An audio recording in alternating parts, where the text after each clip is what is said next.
Justin Edma. Do I woo nature, do I woo emiaku.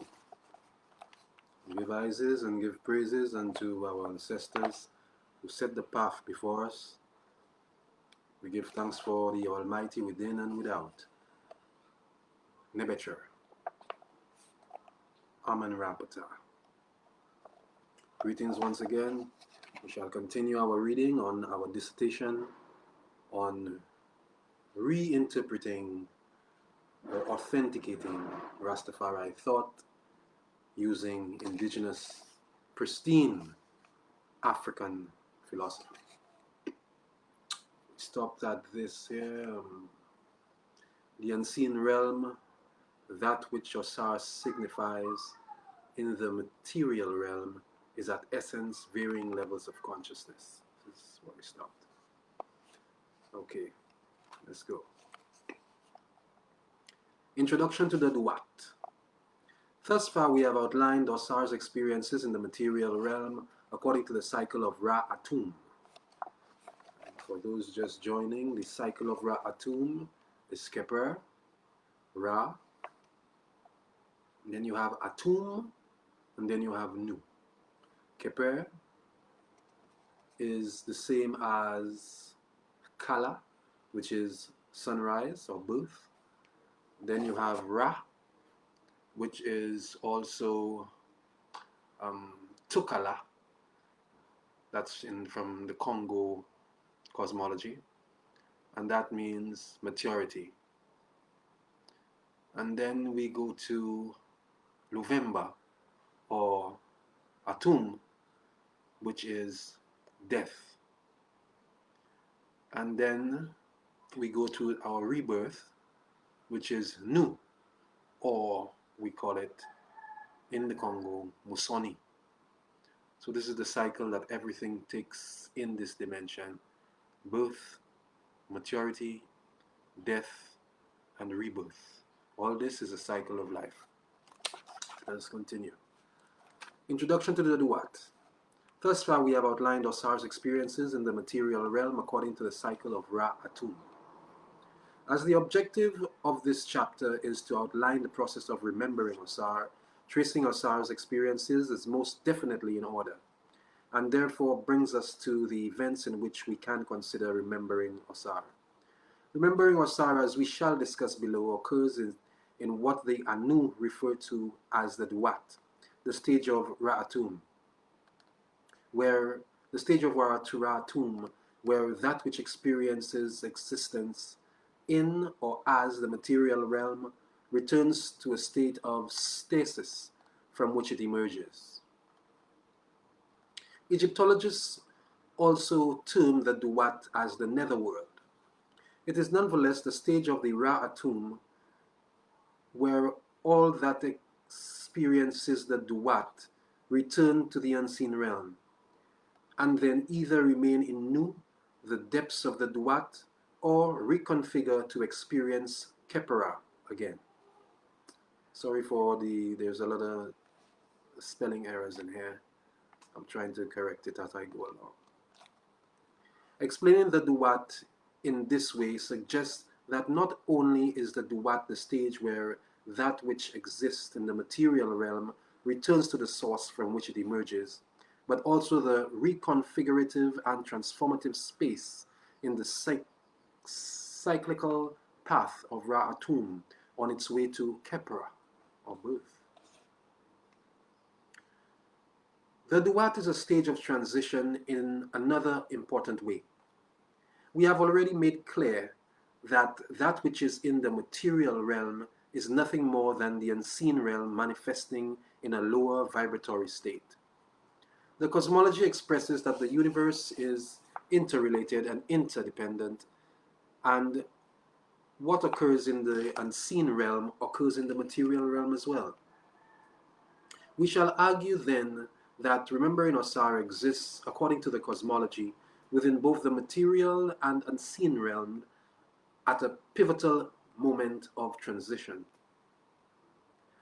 The moment of Ra-Atum traversing from the Tem state to the Duatic one is one of transition where that which is traversing traversing with Ra'atum, dismembers and prepares to depart from the material realm. That is to say, that at the moment that when Ra'atum sets and crosses the western horizon, Ra'atum becomes the westernmost extension of the four moments or crossroads of sorts, or the moment of dusk, where the duatic stage of Ra'atum momentarily exists within the material realm. An act that necessitates the idealization that all that is in the material realm experiences that which is in the unseen realm. It is within the duatic stage, in both the material and unseen realms, then, where Osar is remembered. We can also argue that the possibility of the duat existing in the material realm is based upon our initial discussion of the creation and structure of the universe. In referring to chapter 3, we state that in fact it is the Anu's observation of the patterns of the Nile that became the purview in which the Anu understand the creation and structure of the universe. When the Nile recedes after inundation, the Nile remembers itself by returning to a state of oneness, unity, or peace. Given that the Nile is a remembered that the Nile in a remembered state occurs in the material realm, we can argue then that all that exists within the material realm also experiences remembering itself in the material realm. As the descriptive term, the duat characterizes the phase of returning to a state of oneness, unity of peace. Though the duat is a specific moment of Ra'atum, Ra'atum is a template for any experiential or material moment where oneness, unity, or peace exists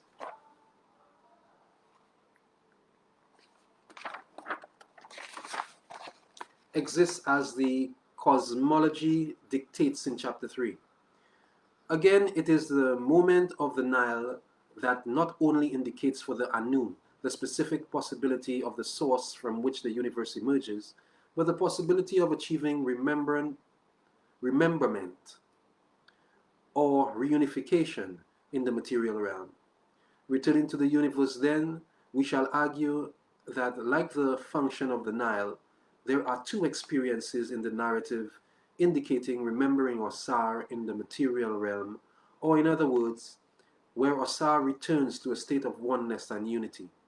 To sum up in a word, the material realm for Ashby is a reflection of the Duat. That's Muata Ashby. Okay. Remembering Osar at the crossroads. Our first exploration of remembering Osar occurs then in the material realm. At the westernmost extension of the crossroads of Ra'atum, that's in Manu, we find that, according to the narrative, Aset begins the act of remembering Osar in the material realm at the point of the crossroads. Indeed, once Set sets Osar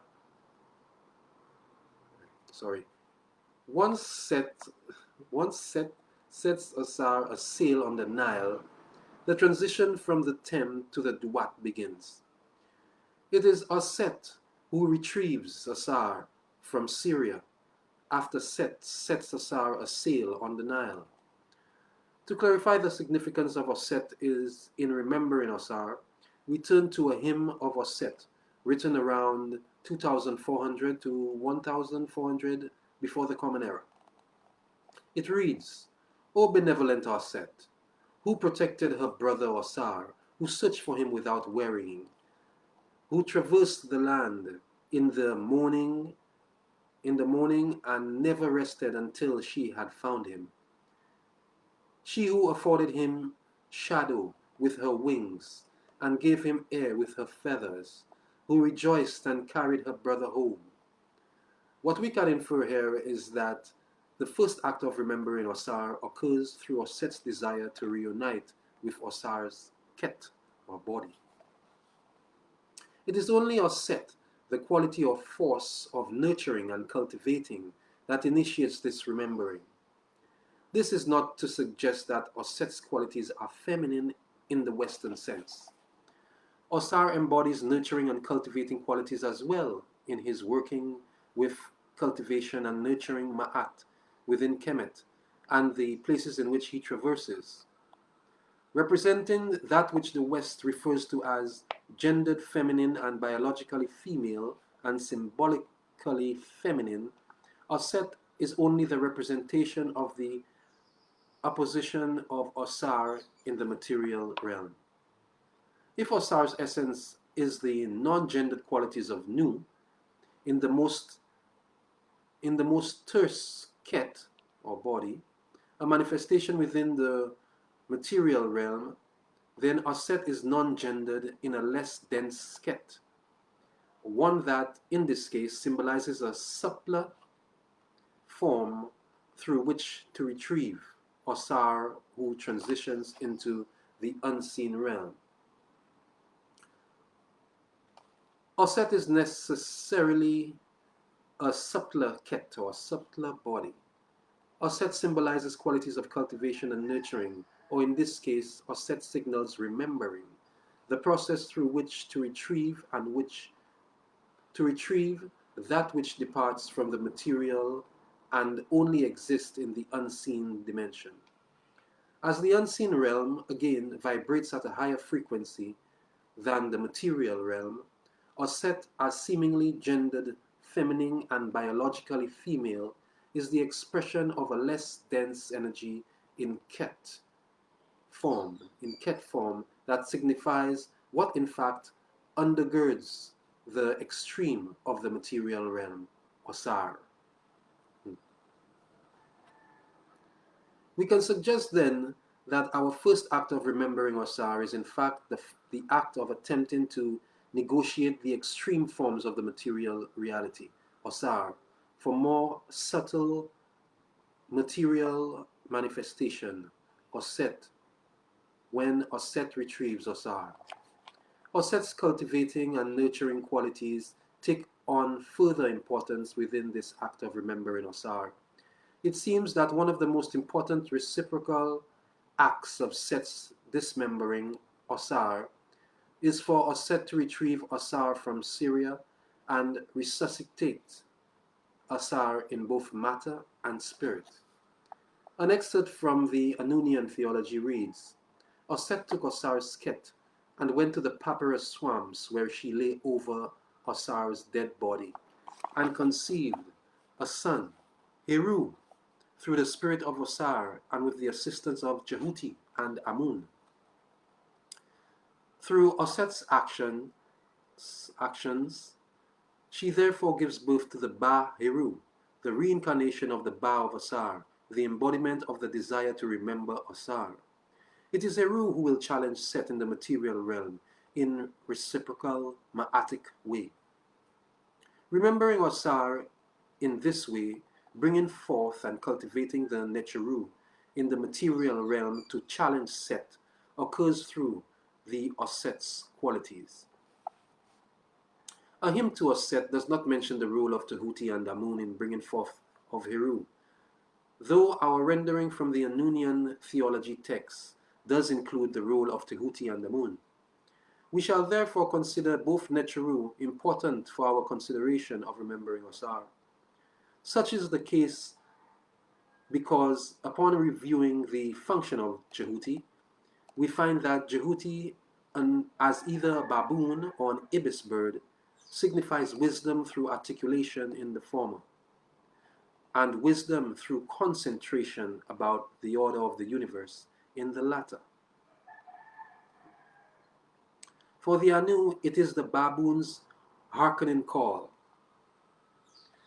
that becomes audio exemplification of sound in the same way that nature speaks creation into being. Moreover, as the ibis bird for the Anu stands on one leg, it is therefore the material representation of the exactness with which the universe adheres to reciprocity. In reviewing the four Kemetic cosmologies in this text, Spiritual Warriors, as foundation to explain the qualities of Jehuti, Mfundishi Jehutimas writes that Tehuti is self-produced, the heart of Ra. It was Jehuti who spoke the sacred words which gave nature the energy necessary to affect the creation of the universe. We continue our conversation around the use of Ra'atum as the cyclical path in which all existence adheres, including Osar. Amun is the same force according to tertiary renditions of the later Ossetian cosmology, around 1580 or 1580 before the Common Era, of which the use of Amun emerges. Known as Amen, Amun, and Amon, it is the imperceptible, the hidden life force that activates existence. In other words, Amun is the same energy as Ra'atum. We, however, suggest that Jehuti and Amun are integral in bringing forth the struggle to remember Osar in the form of Heru.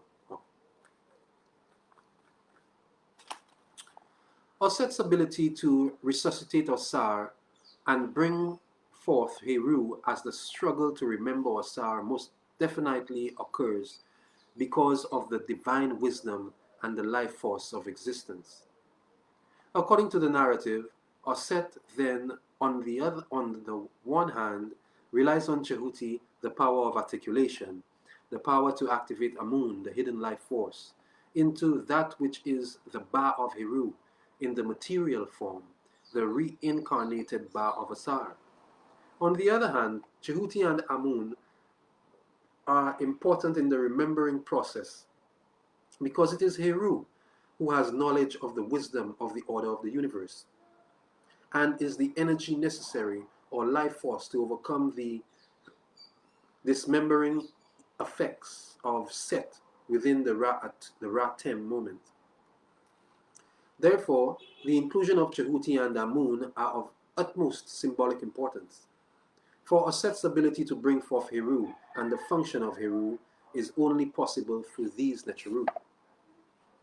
Before I explain the specific role Heru plays in remembering Osar while Osar is in the Duat, another crucial act concerning the role of Oset is remembering Osar takes precedence.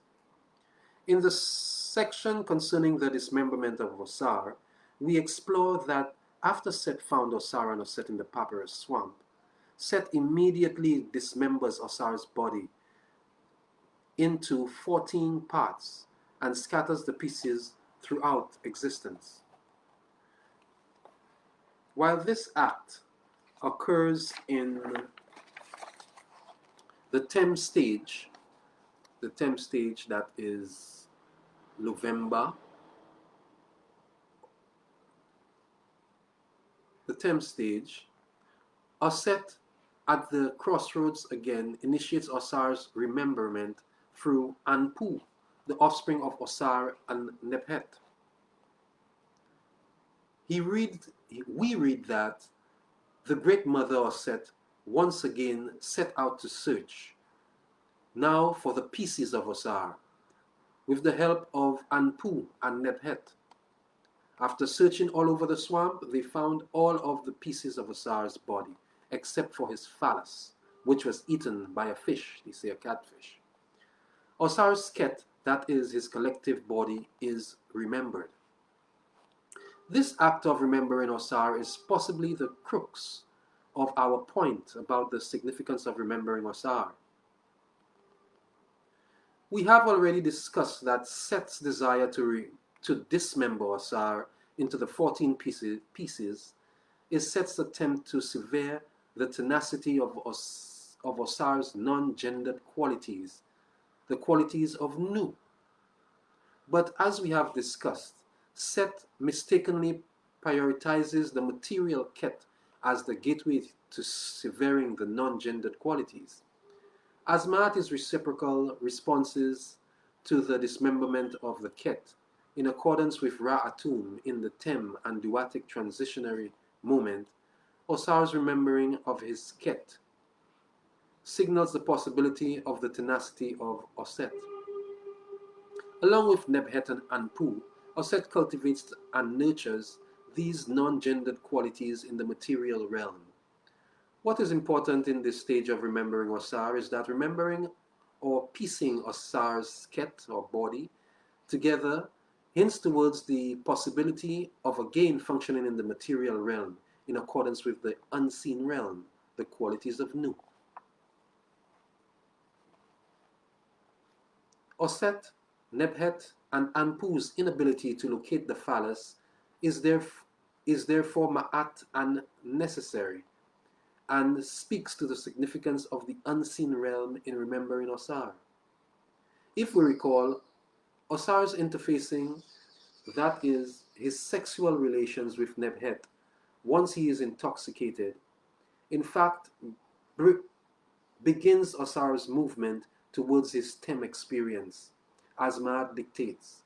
Sexual relations with Nebhet, Osar succumbing to desires attached to his phallus, occurs because Osar is in tune with the working of Ma'at. Osar's relations brought forth Anpu, the Netru, or the Necher, who opens the way to the Duat. In accordance with the movement of Ra-Atum in the Tem state, the necessary birth of Anpu further moves Osar into the Duatic state. Because Osar uses his phallus in relations with Nebhet and brings forth Anpu, Osar ultimately, as mentioned above, creates, because of the workings of Ma'at, his own act of dismemberment. It is Osar's phallus, then, that is the symbol of unmitigated and uncontrolled desire to engage with that which is material in the material realm and the cause of Osar's dismemberment. Ashby clarifies this point when he writes that, in short, the inability to locate the phallus represents cutting off of the desire for worldly pleasure in favor of spiritual realization. Piecing back Osar's Ket, that is, remembering Osar's Ket or body, except the phallus, signifies that remembering Osar is in fact remembering that it is the unseen realm, the non-gendered qualities of Nu. This is the ultimate objective of remembering as Nu. Remembering Osar in the Duat. We can now argue that the next act in remembering Osar occurs in the confines of the Duatic state of Ra-Atum.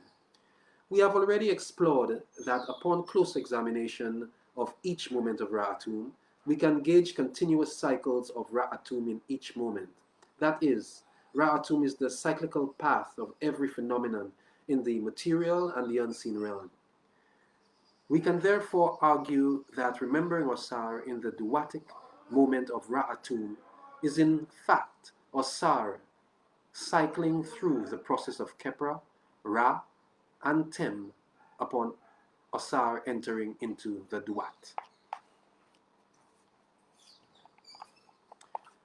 In this way, we can begin to understand Ashby's writing above, where he suggests that the material realm and what occurs in the material realm is nothing more than what occurs in the Duat or the unseen realm. Osar traverses into the Duat in accordance with Ra-Atum and adheres to Ma'at, while the Baz, or Necheru, comprising the unseen realm, and the departed Kaz continue to affect remembering Osar. Moreover, it is Osar in the Duat that ensures rememberment in the material realm. For because Osar no longer governs Kemet, Kemet is no longer in a unified state. Here, then, we gauge the Kemetic Petta at work. That which occurs in the unseen realm happens in the material realm, or as above, so below. We can argue then that our Kepraic moment, that's the moment of birth, or what in the Congo they call the Kala moment, or Kepraic moment, in the Duat, is when Osar enters the unseen realm. we find source for our discussion in this Kepraic moment, as well as the Ra and Tem moments in secondary sources. Two major sources in particular are the Amduat and the Pert Em Herum, or the Book of the Dead. While the Egyptological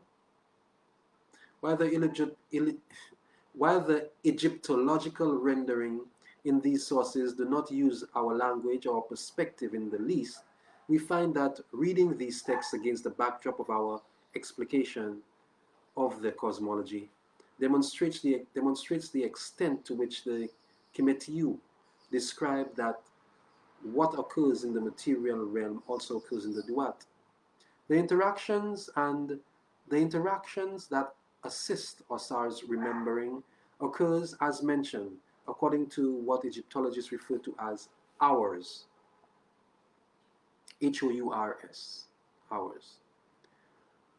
While we will not read the experiences in the Duat as hours, we will find that the descriptions of what occurs in these hours are purposeful, engaging aspects of remembering Osar. We shall now review remembering Osar in the Duat. The first hour is the moment where Osar enters the Duat. Moreover, those who are departed in the Duat, those who experience dismemberment, intently suggest the possibility of not only remembering Osar, but they hope that their Ba can also remember with Nu, because of Osar's potential to remember like Nu. For the departed are not only Bas in the Duat, they also comprise the forces of the Necheru, comprising the unseen realms. The Necheru individual Bas and Kas in the Duat are integral to the process of remembering Osar. This point is made very clear in reading the Duat, the Amduat, sorry.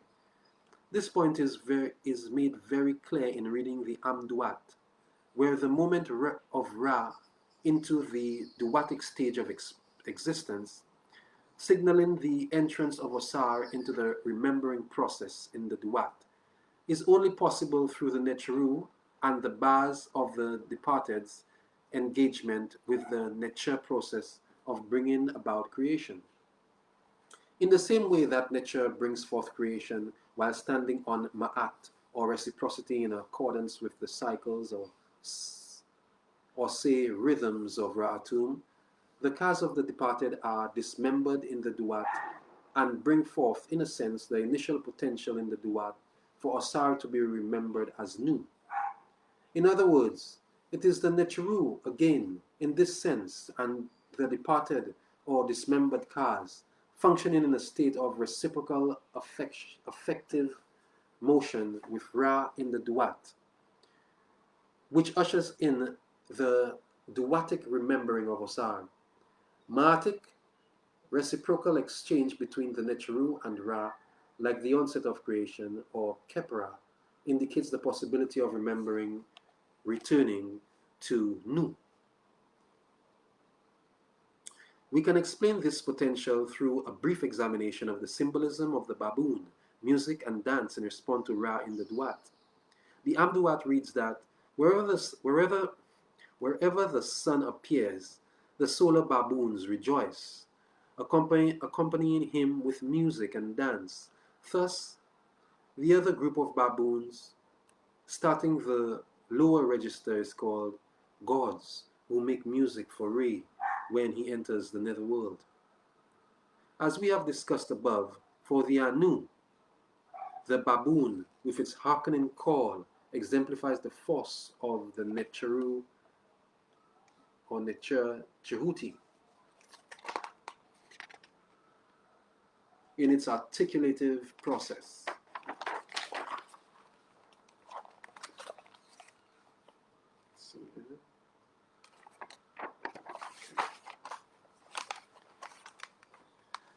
The solar baboons in this sense represent Necheru, and the Kas that express the articulated force of the traversing Ra that initiates the movement of Osar to return to Nu, the point of rememberment in the Duat.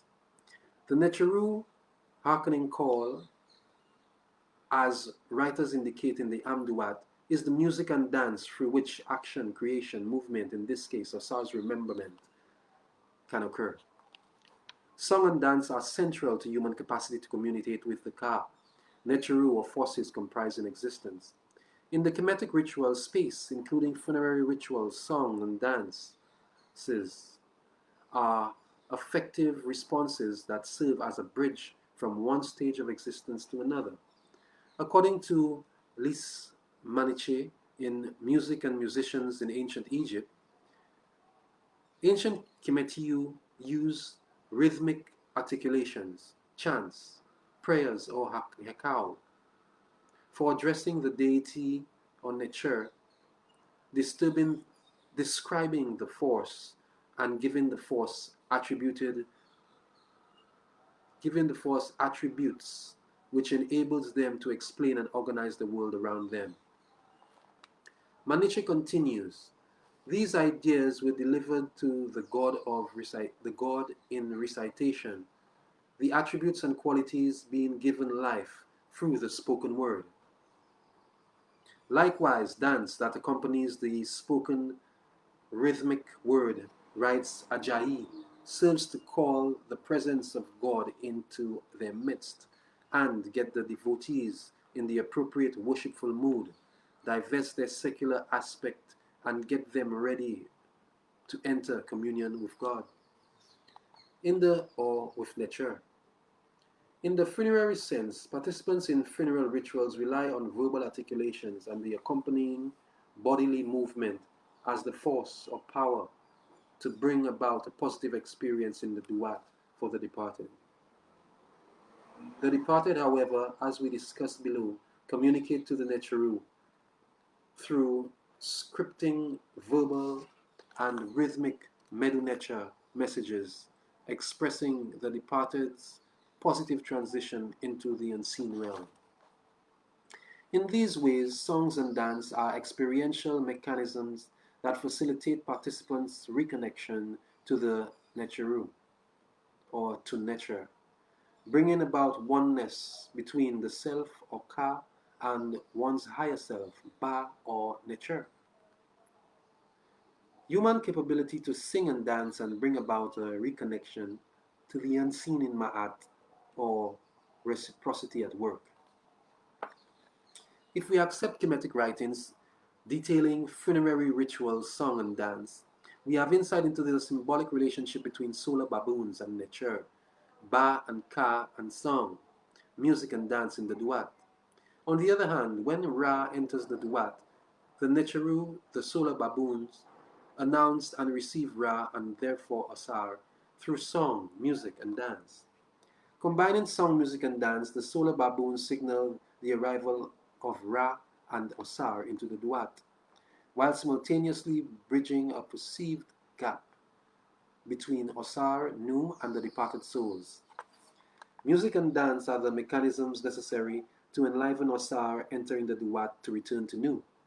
In this way, music and dance become the symbol for Osar's potential to remember itself as Nu. On the other hand, the moment also signals the Ma'atic relationship between the Kas of the departed and Osar. As Ra and Osar enter the duat, Osar becomes the potential of all Kas of the departed to remember themselves as Necher, or their Ba, that is, their higher self in Nu. While we have attempted to explain that Osar is the symbol for human possibility in the three stages of Ra Kepra, Ra, and Tem, Osar continues to remain the possibility of all in existence within the duat. That is, that the solar baboons are those Necher or Neteru that not only announce and receive Ra and Osar, but through receiving, as Ma'at works, the solar baboons also become the potential for the departed Kas to reunify or remember themselves as Necher on the one hand and Osar on the other in Nu. The solar baboons are therefore not only knowledgeable how to announce and receive Ra and Asar, they are knowledgeable about how Osar exemplifies the possibility of Kaz remembering themselves as Osar in the Duat. The Put Heru references this point on the potential of each Ka to become Ra and Osar. We read, that's in the Put Heru, going forth by day. This is the beginning of the words by which a person can come forth into the light, that is, become an enlightened being.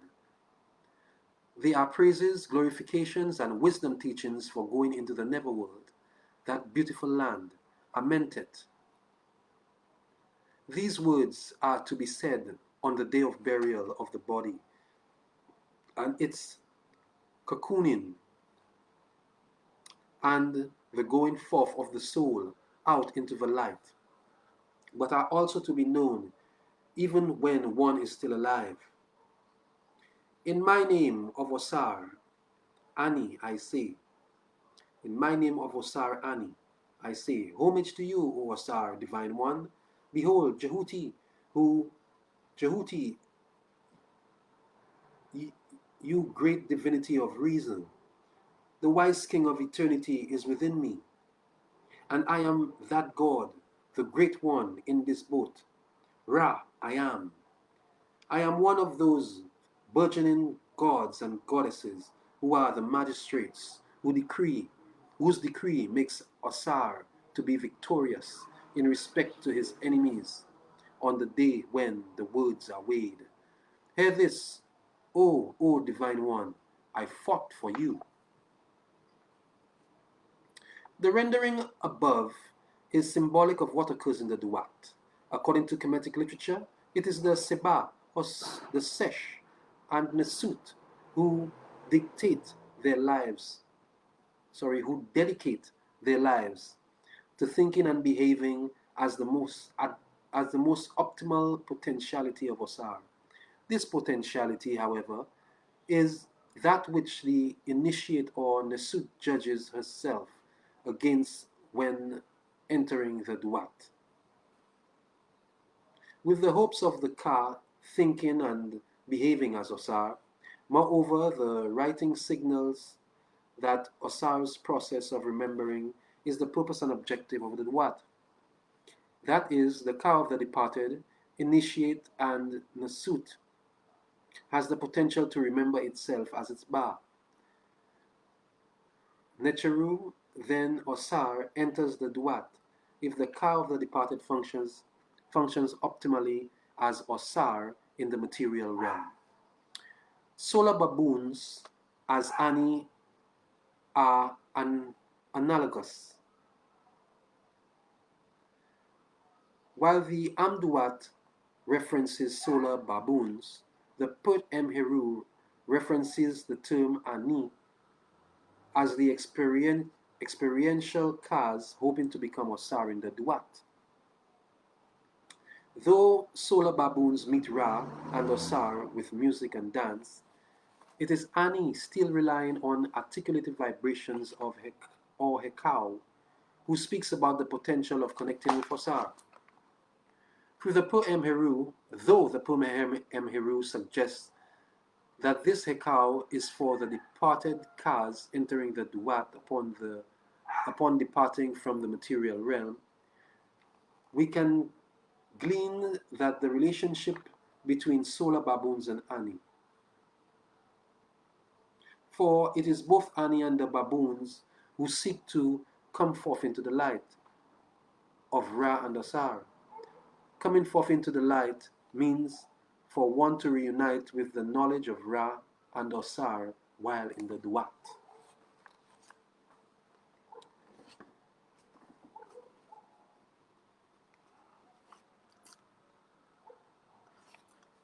Tehuti is the force of wisdom through which one can come forth into the light. According to the poem Heru, in my name of Osar Ani, I say, homage to you, O Osar, Divine One. Behold, Jehuti, our great divinity of reason, the wise king of eternity is within me. What we can infer from the passage is Jehuti's role in the process of coming forth into the light. The departed Kas utilized Jehuti, the wisdom of knowing the significance of Osar.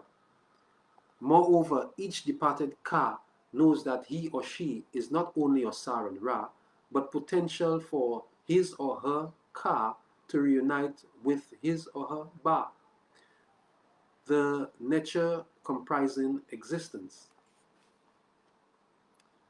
This experience can be read thusly. And I am the God, the Great One, or I am the nature, the Great One in this boat, Ra, I am.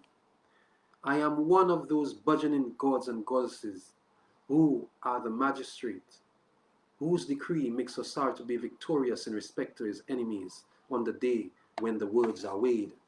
Overcoming separation, that is, reuniting his or her Ka as Ba in the Duat, is becoming like Osar.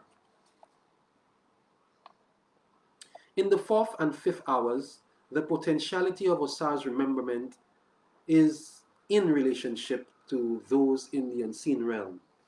The Anu suggests that the cosmological forces that traverse the material realm are nothing more than manifestations or projections of the nature residing in the Duat.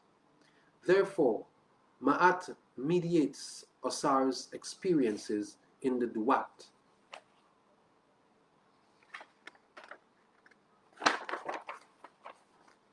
Ensuring that Osar's actions in the material realm include re-experiencing the challenge to overcome the struggles that force Osar into the Duat. It is the Necheru and the Kas that present challenges for Osar as each continues to interface with Osar on his journey to rememberment. One of the most important points in Osar's journey towards remembering as Nu is the location of what Egyptologists refer to as Rosetau or Rastau or Rasta. For the Anu, the Rastau or Rasta is the west. They therefore characterize the Rasta as the dimension that leads to Nu, a location that exists at the boundary of the sky. Descriptively, a crossroads, the location of Rasta, is symbolic of what happens in the experience of the Tem moment in the material realm. That's the moment of crossing over from the material to the unseen realm, or from the objective to the subjective. Again, the Tem moment in the material realm is the point of transition that the Anu characterize as clear reciprocity for human thinking and behaving that does not necessarily prove to be optimal. This is the templative experience in the unseen realm. Osar's body in Rastau or Rasta requires distance from Ra qualities as it does in the Tem moment. About the relationship between Ra and Osar, the Amduat reads that at this moment in the Rasta or Rastau, unlike previous hours, we no longer have a relationship between the sun god and the being of the hour, or Ra and the being of the hour. Indeed, Rastau is populated by serpent monsters, some with several heads, or with legs and wings to emphasize their ability to move around quickly. As those who challenge Ra and Osar, these serpents are similar to Set, who in the material realm oppose Ra and Osar. The Rasta is, in fact, surrounded by a lake of fire, and these serpents create and sustain. Osar's experience at this moment is like the dismembering experience of Tem. Though Ra remains the life force and influences Osar's existence, though Ra remains the life force that influences Osar's existence, Osiris does not consciously function in accordance with the optimal expression of Ra, as in the Ra moments in the material realm. This point is further exemplified in the Amduat, when Oset and Nebhet are also in Restau, to retrieve Osar again. In the Rastau, or Rasta, Osar has to overcome the serpents that challenge his return to the Duat. Osar is dismembered here to some extent. Those who experience darkness in this moment of Rastau or Rasta are separated from Ra, as Ra cannot see them. Both Osar and the departed Kaz continue to exist because of Ra's life force. The Amduat describes this experience. It reads, "The night sun with diminished light has finally become the dark sun and cannot use its light to wake up those in the sleep of death.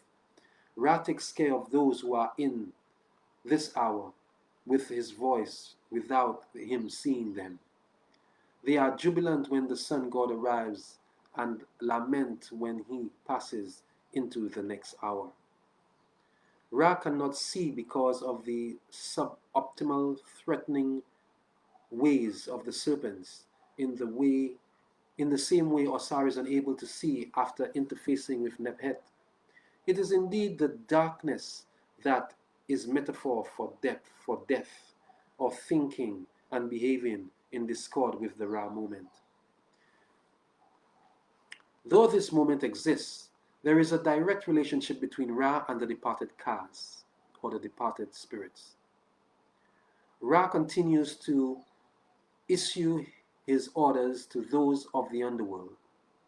During their death, hoping that the Kaz hear and obey. Though seemingly disillusioned, the Kaz separation from Ra and Nu is just temporary, as according to the Amduat, one has to know that this darkness and disorientation belong to the process of renewal.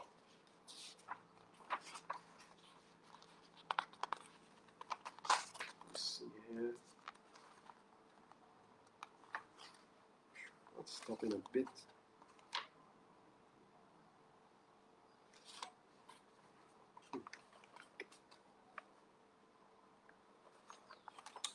For it continues, whoever knows this image, and therefore also knows how to pass throughout this utter dark and dry period, will finally be given the divine nourishment as a living being who had been resurrected.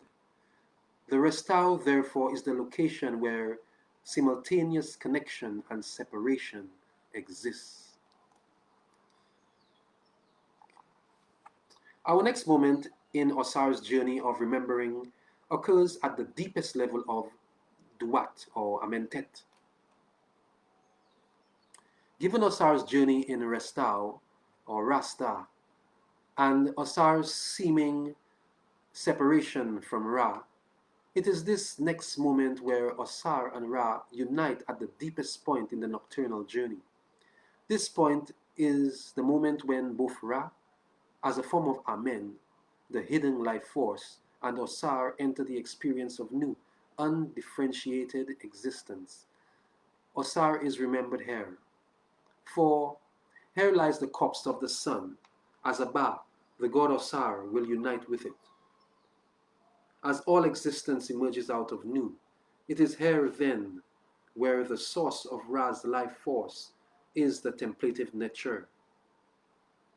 Osar becomes eternal life force of existence in an undifferentiated existence, Nu.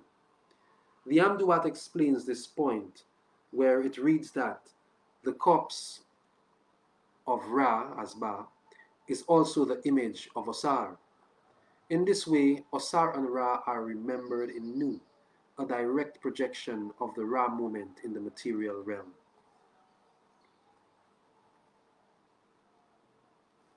Descriptions of Nu reveal that it is undifferentiated existence as mentioned supra.